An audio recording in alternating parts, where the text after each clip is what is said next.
आज हमारे देश के लिए एक ऐतिहासिक दिन है। ऐतिहासिक दिन इसलिए है कि आज वो जो कृषि काले कानून एक साल पहले मोदी सरकार के जरिए लागू किए गए थे, उनको हटाने को मोदी जी मजबूर हो गए। किसानों ने इस देश के मजबूर कर दिया और आखिरकार मोदी सरकार को झुकना पड़ा और अपनी हार स्वीकार करनी पड़ी। लेकिन अभी भी गोदी मीडिया मानने को तैयार नहीं है। अनभक्त जो होते हैं मोदी जी के और बीजेपी के, वो भी मानने को तैयार नहीं है। जब लागू किया था तब भी मास्टर स्ट्रोक था, जब हटाया है तब भी मास्टर स्ट्रोक है। समझ में नहीं आता, चित भी मेरी पट भी मेरी की ये नीति क्या है। लेकिन मैं इस वीडियो के अंदर कुछ बहुत सारे महत्वपूर्ण चीज़ों को एक साथ कंपाइल करके आपको देना चाहता हूं, ताकि आपके लिए आसान हो जाएं चीज़ें। एक तरफ तो यह है गोदी मीडिया की कितनी तकलीफ है, किस तरह से वो मोदी विरोध में ही उतर आए हैं। जो लोग मोदी जी गुणगान करते थे वो आपको इस वीडियो के अंदर देखने को मिलेगा।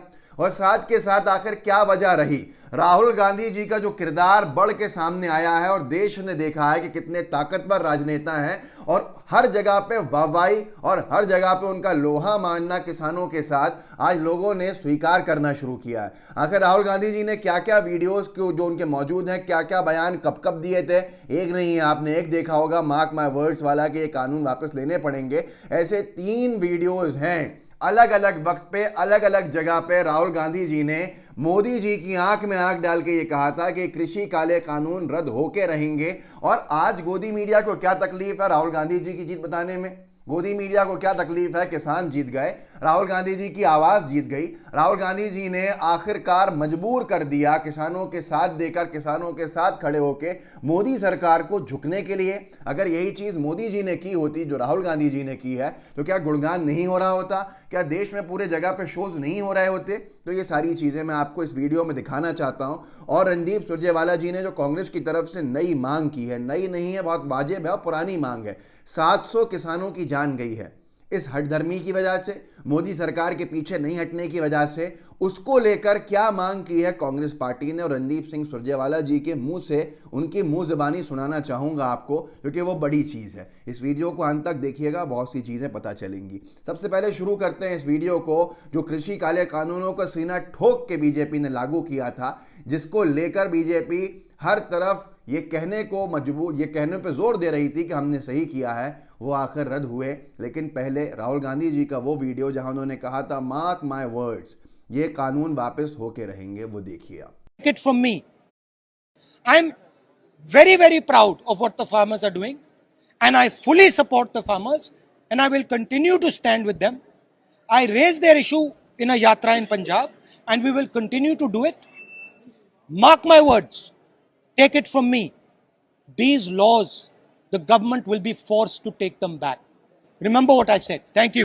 आपने ये राहुल गांधी जी का वीडियो देखा जो हर तरफ आज धूम मचाया हुआ है, ट्विटर पे हर कोई शेयर कर रहा है और ये कह रहा है कि राहुल गांधी इस देश के वो नेता हैं जो मोदी जी को जहां जहां टोकते हैं वो चीज़ सच साबित होती है और बीजेपी की सरकार उनकी बात नहीं मान के नुकसान उठाती है। मैं आपको और वीडियोस दिखाऊंगा, गोदी मीडिया की तकलीफ दिखाऊंगा, रणदीप सुरजेवाला जी की मांग दिखाऊंगा, लेकिन उसके साथ साथ थोड़ा सा बैकग्राउंड में जाना पड़ेगा, क्योंकि अभी दुष्प्रचार चल रहा है। ये कहा जा रहा है कि कृषि कानून जो थे वो किसानों के लिए सही थे, लेकिन समझा नहीं पाए मोदी जी, इसलिए हटा रहे हैं। तो एक बार जो चीज़ पे बात नहीं हो रही है उस पर बात कर लेते हैं कि क्या थे वो 3 कृषि काले कानून और कितने नुकसानदेह थे। सबसे पहले तो कृषि का जो कानून लाए गए थे उनमें था आवश्यक वस्तु संशोधन अधिनियम 2020।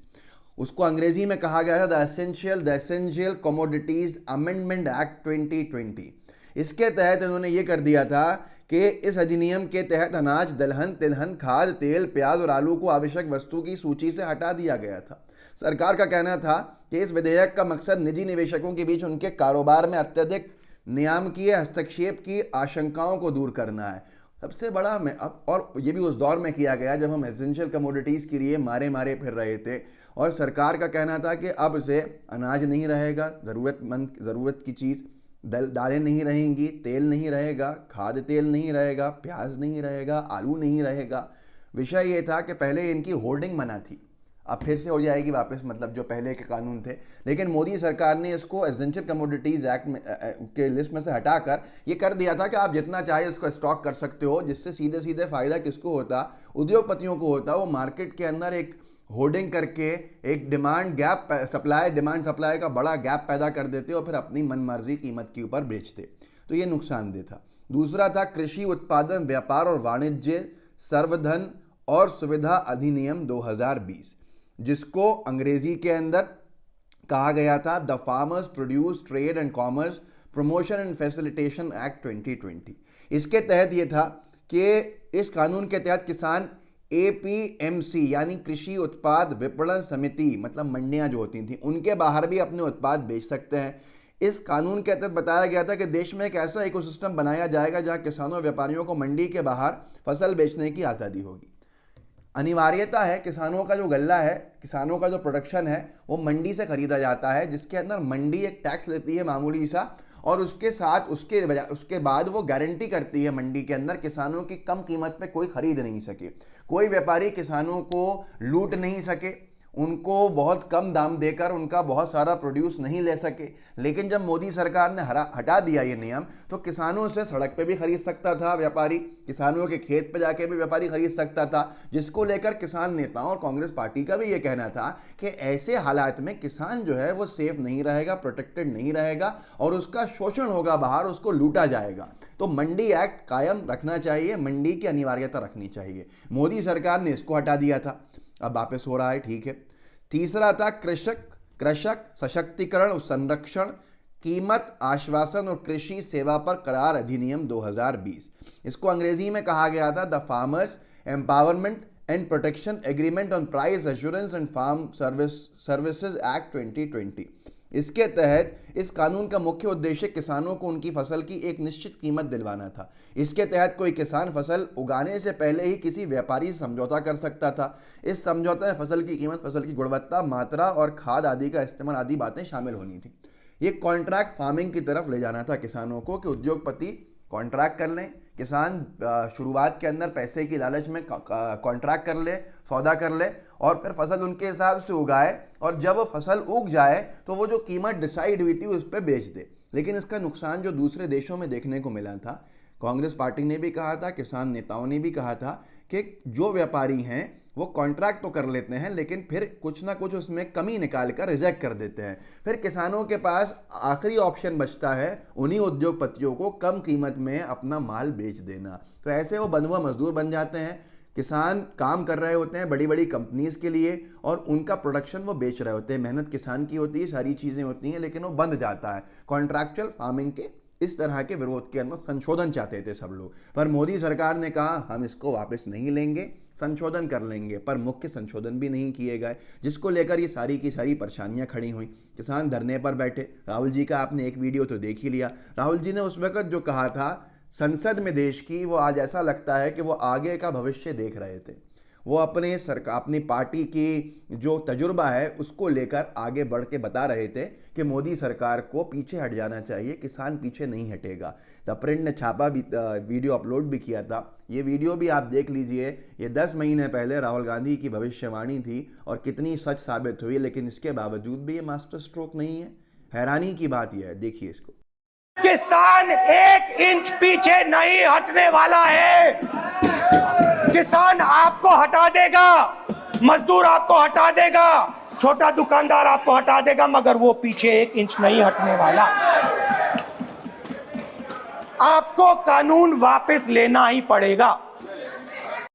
और सिर्फ यही नहीं कहा था, इसके अलावा राहुल गांधी जी पंजाब के किसानों से मिलने के लिए बॉर्डर पे भी पहुंचे थे प्रियंका गांधी जी के साथ। वहां पर भी उन्होंने कहा था कि ये तीनों काले कानून वापस लेने होंगे सरकार को, और उसको भी आप देख लीजिए। ये प्रदर्शन के दौरान की बात थी जब मजाक उड़ाया जा रहा था, लेकिन आज मास्टर स्ट्रोक नहीं है ये। सुनिए। मैं आपको कह रहा हूं कि कानून रद्द होंगे, और इसलिए होंगे क्योंकि ये जो मंत्री है ना, इनको हिंदुस्तान के किसान की शक्ति नहीं मालूम। ये पीछे हटने वाले नहीं हैं। नरेंद्र मोदी जी को समझ जाना चाहिए कि ये नहीं हटने वाले हैं। ये हिंदुस्तान है, ये पीछे नहीं हटता है। उनको पीछे हटना पड़ेगा, आज नहीं तो कल। अगर इंटेलिजेंट होते तो आज ये कर देते, मगर ये किसान नहीं हटने वाला, और ना कांग्रेस पार्टी हटने वाली है। हम भी इनके साथ खड़े।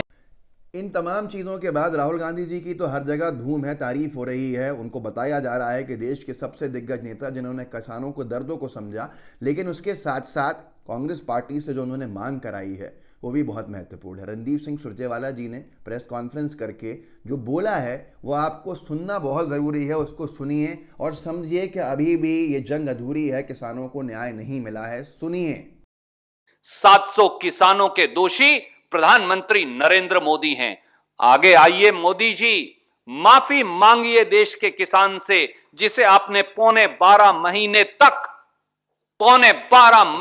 तक दिल्ली के सीमाओं पर आपने उन्हें दर दर की ठोकरें खाने को लाखों की संख्या में बिठा रखा था। माफी मांगिए उस अन्नदाता से मोदी जी, जहां उन 700 से अधिक किसान परिवारों से जिन्होंने आपकी हठ धर्मिता के चलते, आपके राजहट के चलते, जिन्होंने अपनी जान की कुर्बानी दिल्ली की सीमाओं पर दे दी। माफी मांगिए मोदी जी लखीमपुर खेड़ी उत्तर प्रदेश के उन किसानों से जिनको आपके गृह राज्य मंत्री के बेटे ने जीप के टायरों के नीचे कुचल डाला। माफी मांगिए मोदी जी उस षड्यंत्र के लिए जो मुट्ठी भर पंज पूंजीपतियों को खेती को बेचने का मोदी जी और भाजपा ने किया था। और माफी मांगिए मोदी जी देश के उस 62 करोड़ अन्नदाता से जिसकी प्रताड़ना आपने की, जिसकी यातना आपने की, जिसे आपने नक्सलवादी और उग्रवादी बताया, जिस किसान और जवान को, जवान जिसका बेटा है और किसान खुद है, जिसको आपने यातनाएं दी और जिसके रास्ते में नश्तर बिछवाए और जिसे खुद के देश की राजधानी में आने पर प्रतिबंध लगाया, आज प्रधानमंत्री जी आपका माफी मांगने का दिन भी है। आपने सुना रणदीप सिंह सुरजेवाला जी को। अब मैं आपको तकलीफ बताना चाहता हूं। गोदी मीडिया इतनी बेशर्मी के साथ वो इस वक्त रो रहे हैं कि उनको तकलीफ हो रही है कि उन्होंने जिन किसान कृषि काले कानूनों को सपोर्ट किया था, मोदी जी को बहुत बड़ा बताया था, किसानों को देशद्रोही बताया था, किसानों को खालिस्तानी बताया था, किसानों को क्या कुछ नहीं कहा था, नकली किसान कहा था, उनके सामने मोदी जी का झुकना इन सब के लिए बेइज्जती का जरिया बन गया, जिससे ये तकलीफ में आ गए। सुशांत सिन्हा एक अनभक्त पत्रकार है, मैं इनको पत्रकार नहीं मानता हूँ, बहुत माफ़ी चाहता हूँ कि चाहे तो मुझ पर केस कर दें, लेकिन इन्होंने हमेशा मोदी जी की चम्मचगिरी में बहुत बड़ी बड़ी बातें करी हैं। ये इनका स्क्रीनशॉट है सामने जिस पे लिखा हुआ, जर्नलिस्ट हैं ये, कहते हैं खुद को, टाइम्स नाउ में काम भी करते हैं। अब इन्होंने कुछ ही दिन पहले, 2 दिन पहले धन्यवाद किया था मोदी जी का, क्योंकि मोदी जी ने इनको फॉलो कर लिया था ट्विटर पे। इन्होंने कहा था thank you PM Narendra Modi ji for follow back, honoured. अब इसके बाद 2 दिन के बाद ही जज्बात बदल दिए, पूरे के पूरे हालात बदल दिए, वक्त बदल गया, जज्बात बदल गए। तो इन्होंने सुबह से तकलीफ इनको इतनी है कि इन्होंने जो धन्यवाद मोदी जी कर रहे थे, इन्होंने लिखा कृषि काले कानून वापस होने पर, देश ने 56 इंच के सीने वाला पीएम चुना था। नरेंद्र मोदी जी कुछ के विरोध के सामने सियासी नफा नुकसान देखकर एक बड़े वर्ग के समर्थन के बावजूद झुक जाने वाले पीएम नहीं। अगला ट्वीट इन्होंने किया गुस्से के अंदर, उसकी सुबह करने के दोपहर में, प्रधानमंत्री को अगर लगता है कि उनके निर्णय से हाय हाय मोदी मर जा मोदी का नारा लगाने वाले कम हो जाएंगे तो ये उनका भ्रम है। हाँ, मोदी है तो मुमकिन है बोलने वालों की संख्या कुछ कम ज़रूर होगी, लिख लीजिए। इतनी तकलीफ में, अरे वीडियो बना डाला इन्होंने, वो वीडियो भी आप देख लीजिए। कह रहे हैं कि अगर ऐसे आप झुकते रहे तो फिर 370 में भी झुक जाएंगे, और बेवकूफ़ी के अंदर कबूल भी कर लिया कश्मीरियों को आप समझा नहीं पाए हैं।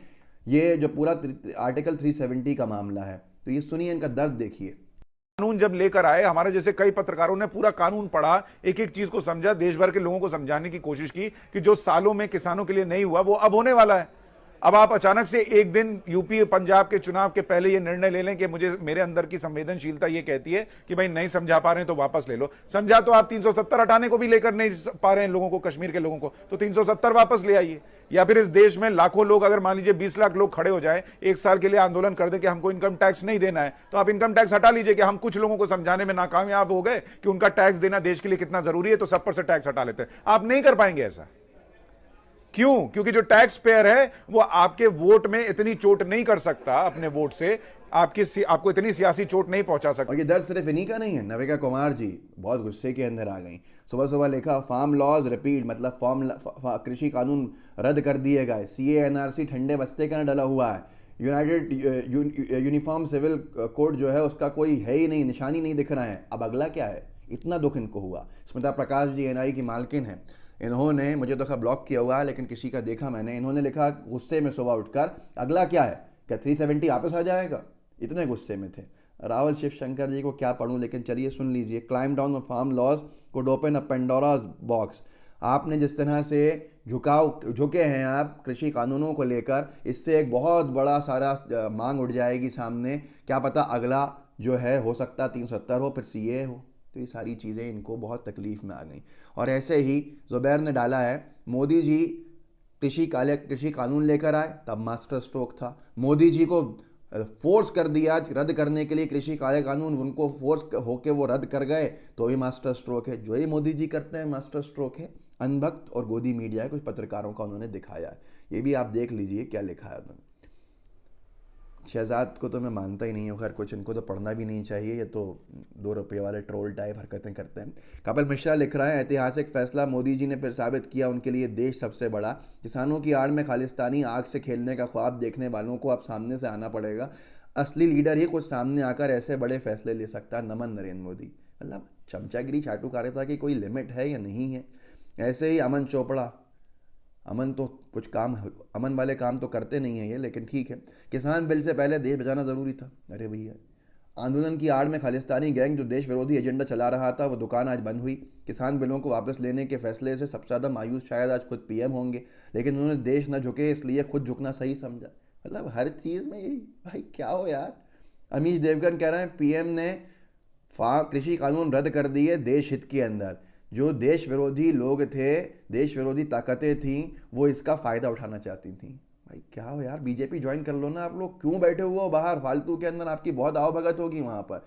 ट्विटर पे भी लोगों ने बहुत कुछ लिखा है। एक बाबा करके उन्होंने लिखा है कि मैंने ही प्रॉब्लम खड़ी करी, मैंने ही प्रॉब्लम सॉल्व कर दी, मुझे ही अकाउंटेबल जिम्मेदार नहीं ठहराया जाएगा, बल्कि मुझे सेलिब्रेट किया जाएगा, मेरी वाहवाही की जाएगी। Clown shit, congratulations farmers. Gaurav Vallabh साहब ने लिखा, पहले चुनाव जीतकर काले कानून बनाओ, फिर चुनाव जीतने के लालच में उन्हें रद्द करो। चुनाव और सिर्फ चुनाव। अन्नदाता उनकी तपस्या कभी साहिब के निर्णय में का केंद्र रहे ही नहीं है। ये सारी चीज़ें आपके सामने हैं। राहुल गांधी जी की जय जयकार है आज, लेकिन फिर भी मास्टर स्ट्रोक मोदी जी का बताया जा रहा है, ये दुखद है।